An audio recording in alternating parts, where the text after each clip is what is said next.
Hope you've been enjoying the Uprising series so far on this podcast. And thank you. Thank you to those of you who have reached out to me telling me how these stories have been impacting you in a good way, of course. It's kind of nice to have that reminder every now and then that we're not alone in this, right? Like that this thing that we do, namely entrepreneurship, this thing is not an easy thing. We all face the same or very similar challenges and battles, and it's always so inspiring to hear how others have challenged it, faced on and actually won. And so on that note, I wanted to use this episode to give you a bit of an insight into where we are currently here at Capsho HQ. And some of the things that we've been battling ourselves and thinking through over the last few months, almost a year. So I hope you find this episode useful and helpful in your own journey. I am privileged. I feel very privileged to be able to share this with you. My name is Deirdre Shen. I'm the CEO and co-founder of Capsho, the fastest way to create content designed to get you leads. And this is Win the Content Game.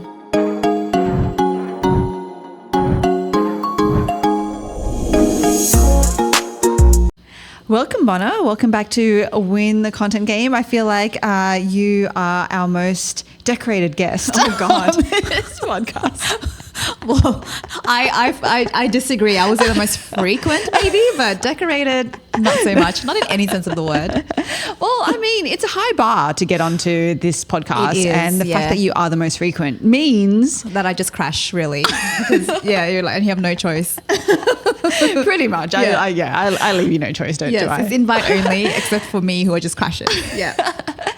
Okay, so we are in the last quarter, almost in the last quarter of 2024. How are you feeling about that? I'm in a bit of panic and denial about it. I saw this quote where someone was like, so much panic, not enough disco. That's how it feels like this year has been. I can't believe it. It's but I think it's also the shock when, we walked into Costco and it was literally like Christmas just in your face. And I'm like, it is surely not that time of the year yet. It can't be. And you saw my reaction. I was like, no, this is not okay. I had a bit of a meltdown and the guy was like... The Costco guy was like, no, it's not too late. Just accept it, lady. So I was like, okay. But yeah, it is. It's very confronting. It is crazy. Okay, so I wanted to use this episode to kind of talk about almost like looking back at the year that was, given that we are almost in Q4. Yeah. And so when we started the year, I know that we did an episode on the word of the year, and I mentioned that mine was flow. Yep. Did you have one? I feel really bad that I forgot. Yeah. If you did. I mean, you should, because that's so like you to be like, our word is the flow. No, I think it was a good word though. I think it's a really good word. Yeah. And so I wanted to kind of almost look back and go, did we achieve this goal? This beautiful word and feeling we were supposed to feel. That like, it's sort of, you kind of get, palm trees and sand and water in your mind. Yeah. And just relaxing, there's no resistance. Yeah. So how are you feeling about how 2024 panned out? It's panning out. We still have a few whole months. Quarter, yeah. Most of which is going to be holidays, so it's probably going to zip by really quickly. Look, I do think it's funny. I'm interested in your thoughts about the word flow and the state of flow.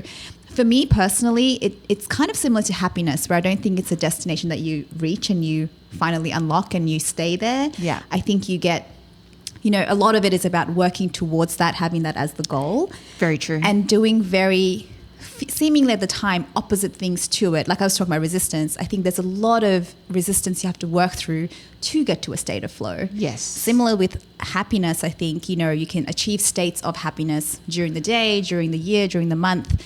But you have to work through a lot of opposite emotions like sadness and understand that ironically gets you to a place of happiness. So I feel like flow is similar in that sense, at least for me. And I've definitely experienced that this year. Yeah. And this is really interesting. Anyone listening or watching this is because Bona and I have you can probably tell that we have quite different approaches, even by way of, I remember having this conversation with you about happiness when I was like, on my birthday, I think. Oh, really? I was like, are you happy? Because, for me, I'm like, you're like, it's a state, right? It's like, you feel happy. Because I know that I do. I know that I have moments in time when I'm like, oh my gosh, I just feel really happy right now. Yeah. And then we had this whole conversation where Bona corrected me. Now I'm like, what part of the conversation was that? Yes. About how happiness is not, well, I mean, you weren't this strong about it. Yeah. You were very much like, for me, as in for you, it is Yes. very much that rather than an end state or like a Yeah. thing that you feel. And I did struggle answering that question because I was like, it to me doesn't feel like an on and off thing, which I don't think is where you were coming from, but it just led to your point, to your discussion. Yeah. And so even this comes back to this question of like, do we feel like we're in flow? And, you know, you're very much a process driven, you know, that's kind of what you're saying. Like, Yes. are you feeling flow in the process? Like in the, you know, whereas I'm very much an outcomes results driven. I'm like, am I currently in flow right now? What level of flow am I at, and what's next? What's the next level of flow? Exactly. Yeah. So that's just how we are, which is great because it kind of also means like all the things that's good for business and friendships and things like that, which is diversity of thought and, you know, being able to complement each other in certain ways. And so this is just one other way that we do. And it's helpful, different frames is really helpful of potentially the same thing. So people who, to your point, you know, receive these things differently, hopefully kind of can see it in different frames as well. Yeah, for sure. So that was just a detour that we talk. It's very unlike us. Yes, to basically kind of the theme of today's episode, which is, I mean, to answer your question, like, am I feeling in flow? I actually am. That's great. It's great. It has been a battle, by the way, to get to this point. Like years, I would say, of battle, and it's nowhere near done. And you know, we can always improve. Never. And now it's almost like, how do we maintain this? You know, a level where we can, you know, succeed, but not feel like we're having to hustle and grind in order to, you know, we can continue feeling. Well, for me, feeling in flow. Yes. And I think a lot of that is really down to this concept that I feel like we've spoken about a lot throughout this year of focus. I know we've posted about it. We've, you know, in anyone who came to Capsho Live, you know that a big part of what I was talking about was focus. We just need to focus. So focus to grow, focus for flow. Oh, for flow. Yes. The whole chant going. We still need the merch for that. I know. So anyway, so that was kind of like the one big thing, and I knew that this year that focus piece was what we needed to crack. Yeah. In order to find that flow and importantly to succeed. Yes. That was the main thing. So I kind of want to talk about that, and I also wanted to get your thoughts, Bona, because I know that your role inside Capsho is, you know, you are COO, so which means that it's really just it's a fancy title of saying everything is on your plate. Like that's very empowering. Yes. I am nothing if not empowering. Yeah, exactly. Can you see me behind my huge plate of things to do? Yes, there is a lot. There is a lot to think about for sure. Yeah. So I almost wanted to, you know, I can definitely talk about focus from my perspective as kind of like CEO, but I really wanted to, and this is important for everyone to hear this because, like, you know, for me, it's like and for everyone who's most likely listening to this, you're probably yourself a CEO, whether that's you've got a team of VAs or whether you do have a team of, you know, other people or whether it's just yourself. But ultimately, it's like, you know, I look at it from one perspective and then, you know, Bona, you definitely bring the other perspective of like, is that actually trickling down? Is that actually flowing down? Yes. Because it's great if you feel good, but if your team for sure aren't, then, well, you know, we're still in a bit of a bind, aren't we? Yeah. So why don't we start with, what we've kind of like come through in order to even get to this point. And so... yeah, where do we even start? Oh my gosh, I feel like this. January this year feels like 5 years ago. So that's what makes this process a little difficult. Yeah, so even if we talk about that, okay, so basically January of this year was Capsho Live, right? And it was incredible, such an incredible experience. Yes. And seriously, the feedback from that, I know we keep saying this, but it was just, I still like... light up when I think about, you know, the smiles in the room, the tears in the room. We don't need to talk about that. But like genuinely, it genuinely felt like we impacted lives. Yes. Right. Yeah. And even our own lives. I was going to say, I think we were very also changed by the experience. Right. Yeah. And then so we came back from there and we're like, yes, we're going to do another Capshovians live. So we're on that train. And then in the meantime, as you know, you probably know our journey. So we had Capsho 2.0 and we were in the middle of rebuilding Capsho Next Gen. So in the meantime, we had launched Capsho Next Gen, which is an amazing software product, which, by the way, if you have not tried it, like, seriously, what are you doing? You've got to get on it. You've got to try it.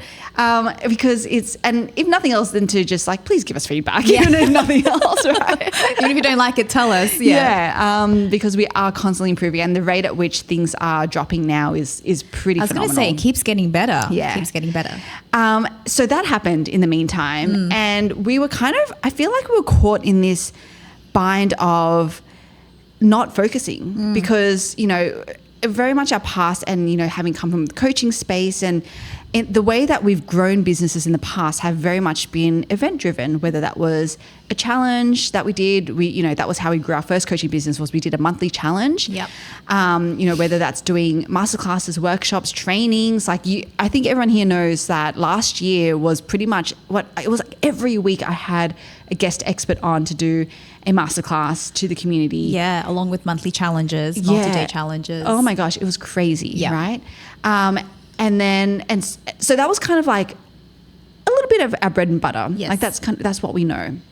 And then in a way, I think we struggled to let that go because I think deep down we knew that we had to supplement Capsho 2.0 or like whatever the software was at the time with, you know, continuing to add value in this other way, at least in our minds, right? That was kind of what we thought, what we felt. And then when Capsho Next Gen launched and we could see immediately how amazing it is, because it's one thing, by the way, you guys, if you're listening to this, to design and conceptually think that something's going to be amazing and actually like have it be brought to life and be amazing. Put it in front of strangers. And then they actually say it's amazing. Yeah. So, you know, and then I think we got to this crossroads where we had to make a decision as to what type of business are we in. Yep. You know, are we in a product software-led business or are we in an events, training, education style business? And that's not to say that, you know, businesses can't be both, but when we talk about focus, it's the primary and secondary. You kind of have to decide. Yeah. You do, right? Yep. Because otherwise you're split, your team's split. Like I want you to talk a little bit about your experience even going through that time, that journey of like, we were kind of trying to be both and what that kind of meant for you in terms of what you were doing. Yeah, absolutely. I think that's right. What you're saying about, and if some people might be in the same boat as well, you know, for us, it felt like we were trying to be both and we're trying to be both at a really high level. Yes. That's the other thing too. And that's not to say that, you know, be both in a mediocre level. That's not what I'm saying. Yeah, definitely don't do that. But it's very likely that once you put your mind to something, you want it to be the best. And I think that's what was creating a lot of that tension. And to that point, you know, we know software requires furnishing. You can't just have a product out there, especially now because software is so easy to build. There's a lot of smart people out there. Building a tool's kind of like a ticket to the game. So these other things are required, but thinking about, you know, which is the primary and which is the secondary and supporting. So for me, the experience has been, I think, when we've gone from both have to be done at a really high level, and sometimes there isn't even an adjacency there because we might get someone really amazing to run a masterclass, but it's kind of really hard to link that to Capsho other than the fact that Capsho is doing both of these things, like you're the linkage. And I think that was really challenging for us from a communications perspective, people not really knowing what it is that we actually do, which is we have a product and just some people just completely missing that. So I think for me personally, and then obviously the impact on our team, who I have to make sure are deployed onto the right things, it felt like day in and day out, a lot of context switching, very much. And the other thing about events and campaigns is that they're date driven. So every week's prioritization it felt like more of an urgent, like, are we working on urgent things or important things? And definitely I felt like we shelved some important things at the cost of urgent things because, we've kind of promised this thing's going to happen, not even from a product perspective. So let's just run this and, you know, get back on track. And then before you know it, another thing comes. And we were also doing trade shows, like we're actually going to external events as well, not just our own with Capshovians Live, and all of these things have a date in the calendar, and you just, you end up just catering to that. And then the product kind of falls by the wayside, not just in terms of your investment, like how you're thinking about it, but also like you telling your audience about it. Yes. And, it was really funny because recently we did a reintroduction campaign to Capsho because a lot of people on our list had no idea what we did.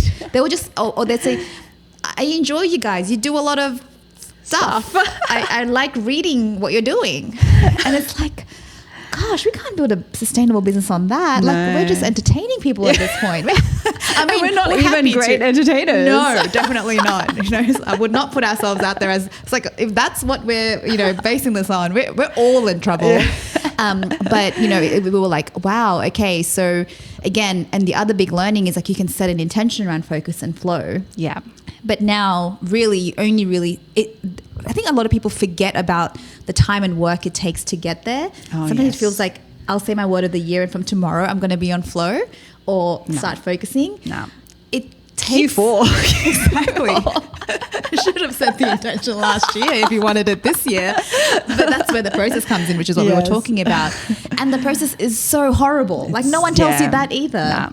No. It sounds so nice until you actually have to do it. Do it and commit to it. I think that's the other thing. Like the reason why I think do so it for many a week, but gosh. Yeah, right. Like, or you have the best intentions at like all New Year's resolutions and stuff. Like you have the best intentions, but it is just so hard to stay true to it. Yeah. Which it was for us as well. It was, yeah. So, like even to a point of like when we're in that mode, definitely last year was like such a very much the example of not focusing and being really splitting ourselves like this. But, what that led to was because my answer to everything, especially in our conversations when you were like, oh my God, this is really overwhelming. Like, I don't know. And I was like, okay, we'll just throw more bodies at it. Like, who do we need to hire? What do we need? Because again, that's what we get told, right? That we need to grow a team and we need to learn how to delegate. Exactly. Yep.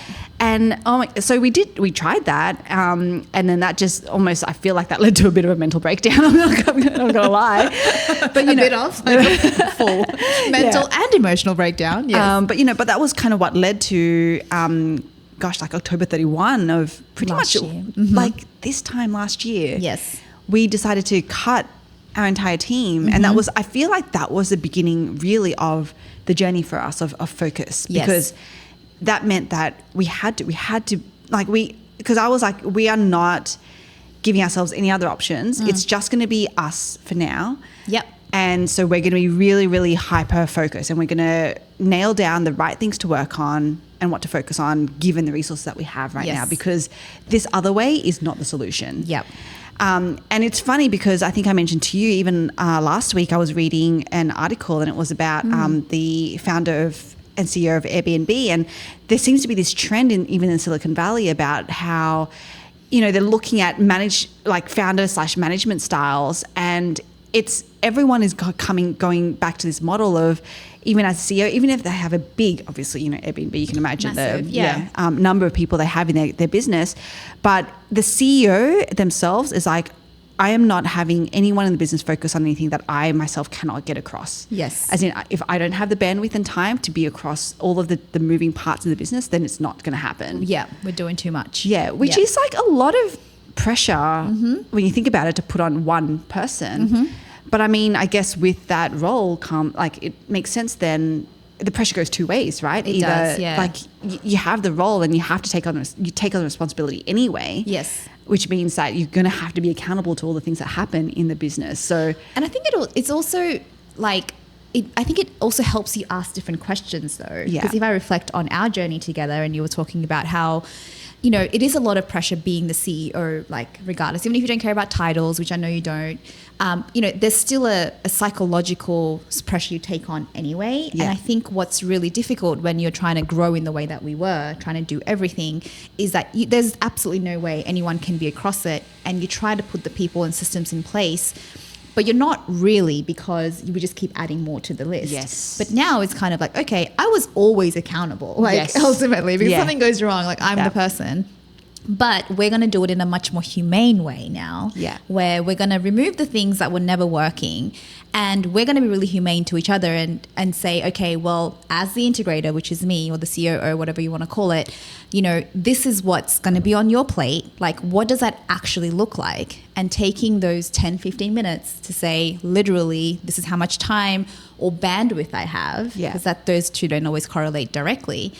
And similarly for you to be like, okay, this is kind of what I need to be across, and this is just going to happen, right? So I just think it's it is a lot of pressure, but the pressure was there anyway, right? Well, that's the thing. I know. It's crazy when Unless you don't care about your company. Yeah. It's just before, I think it was even higher pressure because you're like, well, all of these things should just be happening because I'm putting the things in place. Yes. Versus now, it's like, okay, maybe not as much as I would like, but okay, I'm giving myself a reality check. The things that are getting done are the right things. I have more confidence, and my team are happier. You're always going to be in a state of overwhelm, but it doesn't feel like unachievable, and we all just feel better. But the pressure is always there, because that's just business. 100%. So if I go back to then, you know, we kind of reflected on this time last year and the state that we were in, and cutting our team, and it was just it was a bit of a hellhole at the time. Yeah, it's probably the worst time. Yeah. And then, you know, even we launched Next Gen. Gosh, when did that happen? Like the soft launch or the full launch? Oh, soft launch. Soft launch was April. Okay, so so let's say, you know, Q2 of this year. Has it only been that long? It really has. Because end of April was soft launch, and then July was hard launch. Crazy. Time anyway. Okay, so and then at that point we did have to have another hard conversation, not because it was like hard between us, but it was just like a hard thing to wrestle with, right? Yeah. Myself, you, and Ash, the three co-founders, going, okay, well, now that we have this, like, let's make a decision. What we just need to focus. And the decision that we came to was, well, the thing at the core of what it is that we do is we have a product, right? We have software. That is what we need to focus on. That is what we need to be talking about all the time. That is what we need to be really, like, all of us making sure succeeds. Yes. Right? Yeah. And so when we made that decision, it meant a few things, which was also, this was kind of what made this conversation hard, was we had to look at our calendar and go, okay, well then, you know, what we had booked in for Capsho Events Live 2025 doesn't make sense anymore, at least not now. And so we had to, again, make the decision to cancel that. And all of these, you know, even though last year we had monthly challenges, and we're like, hey, this year, let's see if we can do quarterly. Even that, at that cadence, was like, no, we're going to have to shelve that too, because again, we cannot be talking and trying to stretch ourselves too thin on too many things. And even if that doesn't sound like too many, it usually is. It is, yeah, right? Yeah. Because there's so much more that goes into it. And so we did make a decision to go, all right, we're going to really streamline this and have our one virtual summit for the year, which is happening, November 18. So one virtual summit, which is basically going to become Capsho's marquee annual event. Yeah. It kind of already was, but then I think with the in-person event, that was, you know, it was going to be that, but we're like, no, it makes more sense for the summit to be the marquee event that we pour a lot more of our time and effort into, and we can give ourselves then more time to actually make it the most amazing experience ever. For everyone. Speakers and audience. Yeah. Exactly. And so, are there any other implications that came to mind even for you when we made this decision? Well, no, to that point, those decisions, I think, were the implications around then. It just has the flow-on impact for, you know, our mind share, and then ultimately the team working on these things. And it meant then our product team, who are actually building the product for us, probably got a better version of us, just versus, at least for me anyway, the gremlin that's just like, where is this at? At the end of the day, you know, because we're so stressed about everything else. It's like, we need the product to work. Yes. And it's like, no, well, we need to give it time. So I think that was the other big shift as well, to say, well, literally I can see blocks in my calendar open up now that can be dedicated to product development outside of technical development. Yes. And that's amazing. Yeah. So, okay. So I feel like, so coming back to the word flow, and, you know, we've kind of taken you all on a journey of, you know, what it's taken a little bit for us to create this focus. And it always starts with the decision, right? Like for us, that's what happened, right? We had to actually talk it out loud. And even if it's just you on your own right now, if you're a solopreneur, like find a friend, find a mastermind, someone that you can just like verbal diarrhea your thoughts to around like, hey, let them know you're about to do that and then do it. Yeah. Like these are all the things that we have on, but like what is the one main thing that you need to focus on, and everything else has to go. Really, like that's at the end of it. And once you make that decision, I think the second hardest thing, that's the first hard thing. And the second hard thing is to actually commit to it. Yeah. It's not even the implementing of it. It's like actually committing to, okay, I made this decision. I'm going to make it happen. Because if you kind of are wishy-washy on that, or you flip-flop, then implementation is never going to happen. And I wonder if in that, I think what worked well for us, because we've tried this multiple times, you know, like this is difficult human behavior to change. But I think what worked really well this time was when we made that first decision to say, okay, it's not just because you've said that that's what you're going to do at Capshovians Live, but like there's human implications to this. I think there's business implications to this. But I think identifying why you were doing that in the first place, like why were we not focusing? I know you mentioned that as well, to say, and a lot of the time it comes from, okay, well, because I feel like the product's not good enough. Okay, like let's actually talk about that. Yes. And how do we, so ironically, the fear that you have, which is your product's not good enough, you're kind of taking time away from the thing you want to make good enough by doing these other things that you're scared, you're doing from fear, right? Yeah. So as soon as you identify that, then that step 2 becomes a little bit easier, still hard. When you find yourself about to do it, you kind of go, okay, I'm doing this again, out of habit, but probably out of fear. I need to redirect this to address the fear, or decide I'm not a product business at all. I want to that's okay too. I want to delve into this thought that you brought up, because I have a feeling that everyone feels this. So let's delve into this right after this quick ad break. Chances are you may know Capsho as that cool tool that creates blog posts and social media captions and LinkedIn newsletters and more from your long form content, like your podcast episodes or your YouTube videos. And I mean, the current version or the old version of Capsho is pretty cool, but frankly, it is not good enough, which is why we have been busily and quietly rebuilding it all from scratch over the last few months. And no, this isn't some measly update or minor facelift. We're talking a full-blown scorched earth phoenix rising from the ashes level of transformation here. We took everything you loved about the original Capsho and we cranked it up to 11, which is why we are calling it Capsho Next Gen. We're packing Capsho Next Gen with cutting-edge AI capabilities and battle-tested marketing strategies from the pros. We have rebuilt it from just another AI tool into a client-attracting machine. So if you want to be the first to try Capsho Next Gen Beta for free, then sign up for your 14-day free trial at beta.capsho.com. That's beta.capsho.com. Okay, so you mentioned before we broke around this whole like the fear, like your voice has changed. I know. I'm like, we're gonna make this real. Let's wrap this episode up now. Yeah.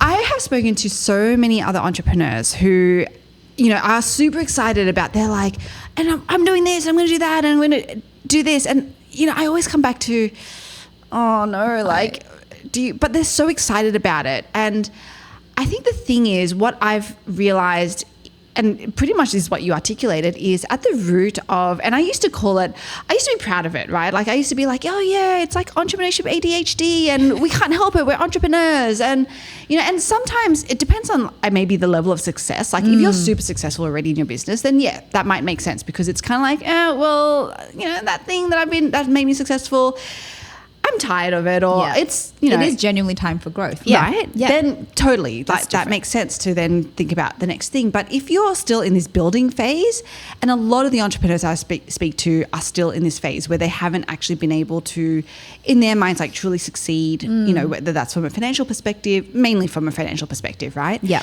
And so then they just feel like they need to like work on all these other things. And I actually do truly think that it comes down to what you just raised, which is that we do that because we actually fear the root cause, which is that, everything that, all of the insecurities, all of the fears that we feel comes down to, I hypothesize, comes down to one thing, which is that as a person, we never feel like we're good enough. Yeah.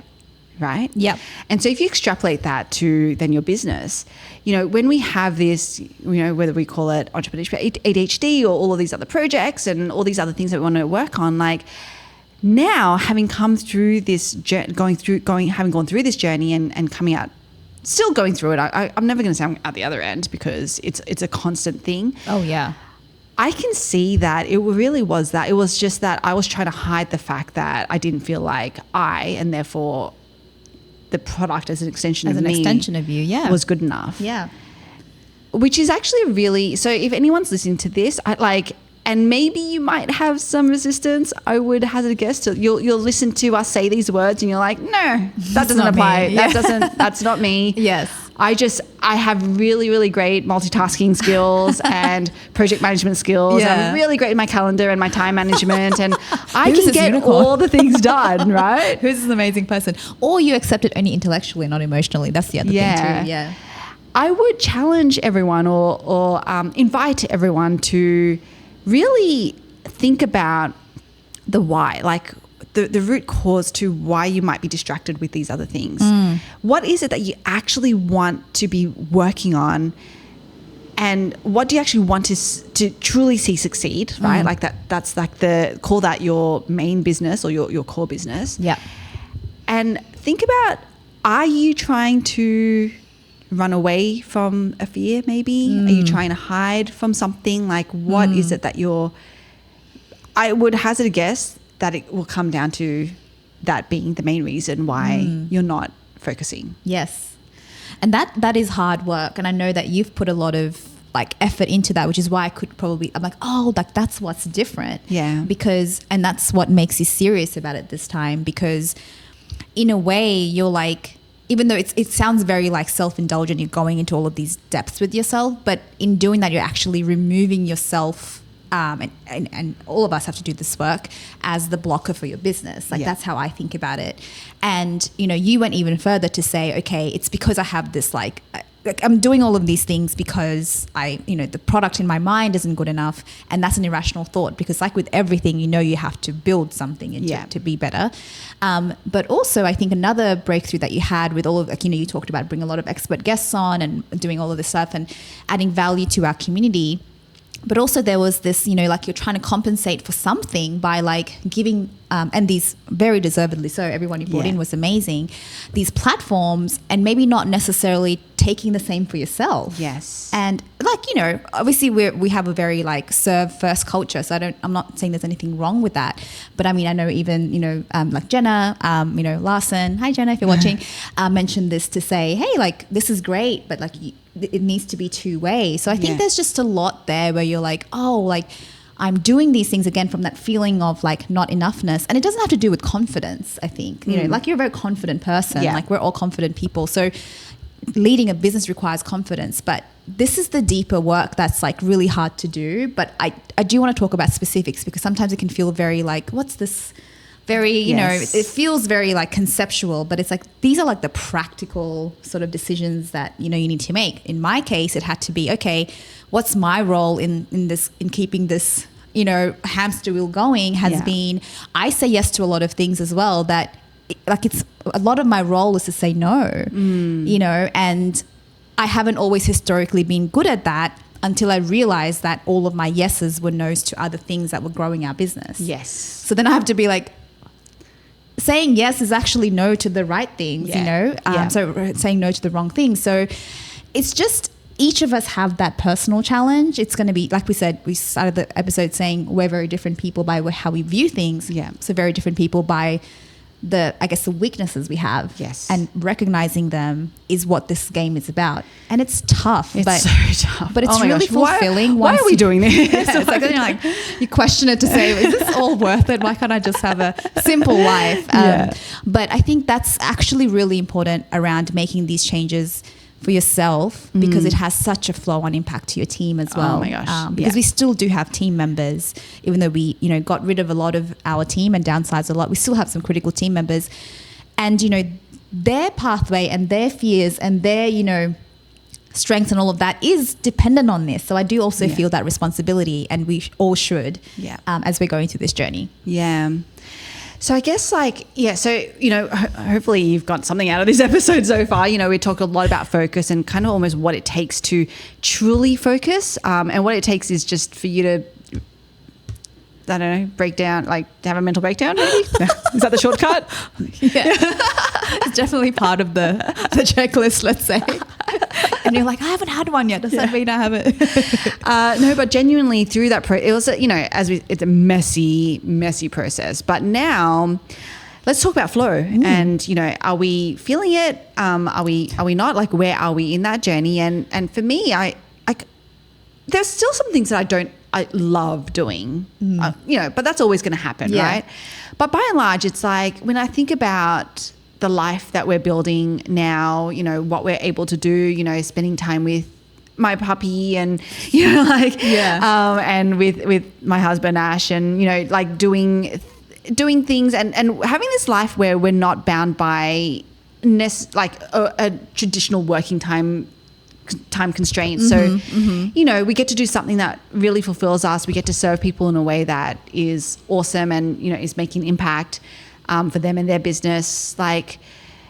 And the days just seem easier. Is that, I don't know if it's easier as such, but but I think that's because I'm struggling with the word, but I feel like it is the flow. Yeah. It's right? more in flow, which already has a level of ease, even though you're not doing easy things all the time. Yeah, exactly. Yeah, exactly. So that's kind of how I'm feeling right now because of the fact that it's like, okay, I have, going back to only really get your team or whatever's being worked on in the business, it should only, you need to have the capacity to stay on top of it.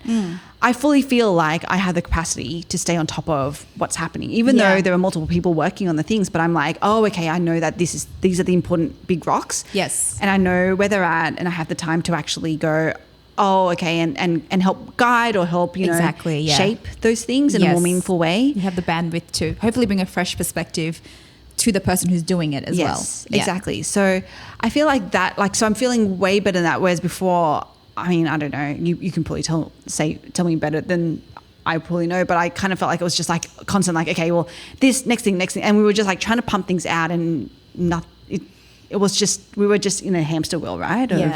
Yeah, for sure. So that's how I kind of am feeling if I were to describe my state of flow right now. What about for you? Yeah, I mean, I think for me, a big part of it has also been, like you were just talking about, I think it's important to think about, because our businesses obviously are integrated into our lives. Yes. And for me, I think it's been a really big chapter of acceptance. And I know sometimes acceptance can have a level of resignation to it. So that's not kind of what I mean. Yeah. I think for me, obviously we have, we're at different stages in life. For me, I think it has been what has helped in kind of focusing on what work is about and what success looks like, I should probably say. Yeah. I think has given me a level of freedom around, okay, I'm no longer on this hamster wheel, but for me personally in my life, I don't have many other priorities right now. Yeah. And I think I think it's important for me to offer this because I'm not very comfortable. I feel like I don't really know if this is valuable to people, but I've been hearing it more from others. So I think it's actually important to normalize this because we have such different journeys. I think there's a big narrative out there about you should have work-life balance, and a lot of people have kids as well. And I don't know how you do it. My hat's off to you. And you were talking about making time for your partner and your animals and your home and building this life. And I think that's really wonderful. For me personally, I'm at a stage where it's those are not things that I necessarily have capacity for, and that's okay as well because there's just different narratives, and I think a big part of it has just been being accepting of that, but because we now have greater focus as it relates to Capsho, the level of resentment that maybe was there before is not there. And resentment is probably a strong word because I don't remember actually feeling it, but I think it could have become resentment later. Yeah.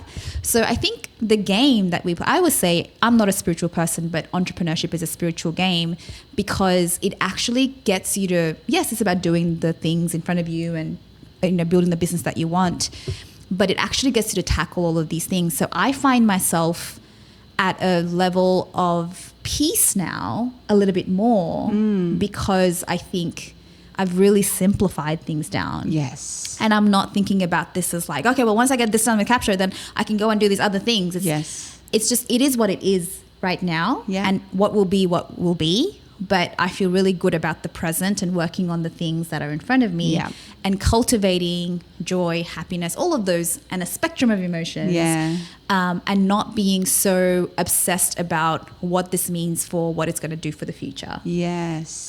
So that's, I mean, that could change, but that's the shift I've noticed in myself, which makes for hopefully a calmer and more present person, definitely for you guys as my co-founders, but also for the team that we have to lead, because then that's actually going to help make the changes that we ultimately want. Yes. But it's the desire to get this stuff done so that we can do this. Yeah. Is not as strong. Which ironically means that those things will happen quicker. Yeah. Which is great. Yes.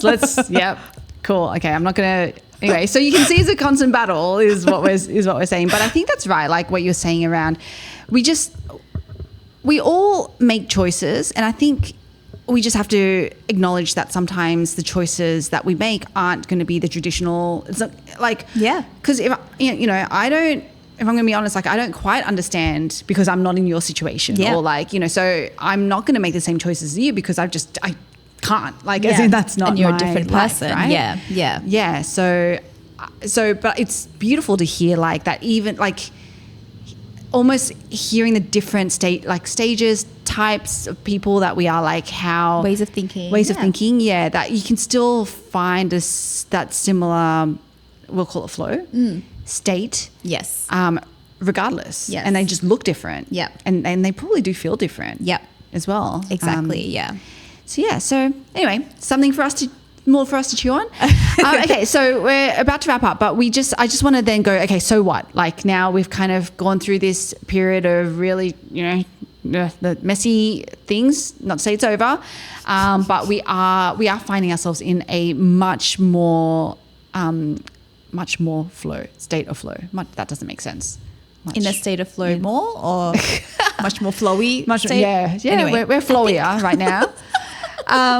More in flow. Okay. So what that kind of means as well is that even for this, for the podcast, like I really wanted to make this meaningful and meaningful, valuable, but also, keep ourselves in a state of flow because that's important too. Yes. And I'm really, really excited about what's coming because as I mentioned before, we are like the virtual summit that we're holding, Get More Clients From Your Content Summit, which is happening in November, is our marquee event. So this is going to be our annual marquee event. And I have some amazing speakers. Like I literally cannot even believe that some of these people agreed to be on the summit. That's how amazing it is. And so we're actually going to dedicate a lot of this podcast to actually each of those sessions. So from next week onwards, you're going to start to hear a guest speaker each week. And I'm sure that Bona and I will be back every now and then to keep you up to date on the Capsho journey. I'll be more of a surprise guest now.